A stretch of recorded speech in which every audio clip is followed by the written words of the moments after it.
కాపురంలో దురాశపరుడైన ఓ వ్యాపారి ఉండేవాడు. అతడి పేరు మల్లు. పిల్లికి బిచ్చం పెట్టని పిసినారి మల్లు గురించి అందరికీ తెలుసు. ఓ రోజు పట్నంలో వ్యాపారం ముగించి మల్లు ఇంటికి బయలుదేరాడు. తోవలో చెట్టు కింద ఒక ముసలమ్మను చూశాడు. ఆమె ఒంటిమీద స్పృహ లేకుండా నేలమీద పడి ఉంది.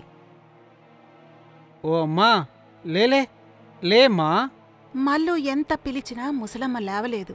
అతడు లేచి నిలబడగానే ముసలామె తల నుంచి హఠాత్తుగా ఓ తెల్ల వెంట్రుక రాలిపడి మల్లు పాదం మీదికి ఎగిరి వచ్చింది. ఏమిటి విచిత్రం అంటూ మల్లు ఆ వెంట్రుకను తీసుకోగానే ఆశ్చర్యం, అది బంగారు తీగగా మారిపోయింది. భలే భలే, ఇది బంగారు వెంట్రుక. బంగారు వెంట్రుకని చూడగానే మల్లులో దురాశ పుడుతుంది. ముసలమ్మ జడను కత్తిరించి బంగారాన్ని మూట కట్టుకోవాలని భావిస్తాడు.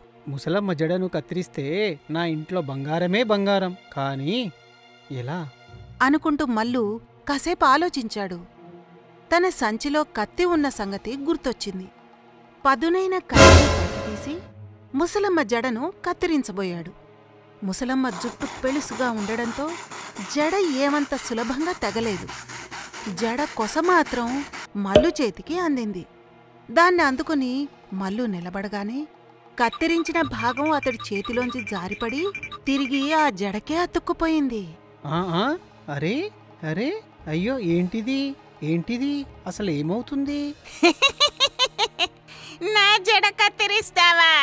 దురాశపరుడా, దుర్మార్గుడా, ఉండరా, నీకు బుద్ధి చెప్తాను అంటూ ముసలిదయ్యం ఎగిరొచ్చి మల్లు జుట్టు అందుకుంది.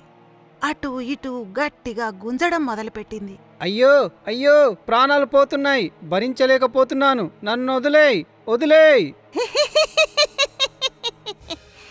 నా జడ కత్తిరించావుగా, నేను నీ జుట్టు పీకేస్తాను అంటూ ముసలిదయ్యం మల్లు జుట్టును పూర్తిగా పెరికివేసింది. మల్లు తలను బోడిగుండు చేసేసింది.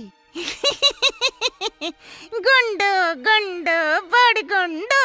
అయ్యో అయ్యో, నా జుట్టు ఏమైపోయింది?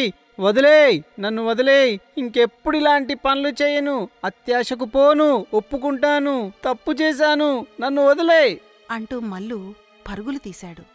ముసలిదయ్యం అతణ్ణి విడిచిపెడితే కదా, పగబట్టింది, తరుముకొచ్చింది. మొత్తానికి మల్లు ఇంటికి చేరుకున్నాడు. తన భార్యతో అసలేం జరిగిందో అంతా చెప్పాడు. అయ్యిందేదో అయ్యింది, ప్రాణాలు దక్కాయి, అదే చాలు, 10,000. బాధపడకయ్యా, పద పద. అదిగో తలుపు చప్పుడు. ముసలిదయ్యం వీధి తలుపు దబదబలాడించింది.